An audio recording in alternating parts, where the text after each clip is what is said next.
Tento film je sprostý. Tento film je klasika.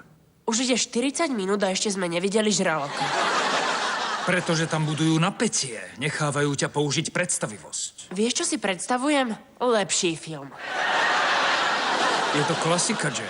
Poviem ti, čo je klasika. Hady v lietadle. Lebo poprvé si v lietadle, čo je na začiatok strašidelné. A potom je celé plné hadov. A sú úplne všade. V úložnom priestore nad hlavami, na záchodoch, vo vreckách na zvratky. Chceš zvracať, otvoríš vrecko, had! Znie to napínavo. Had!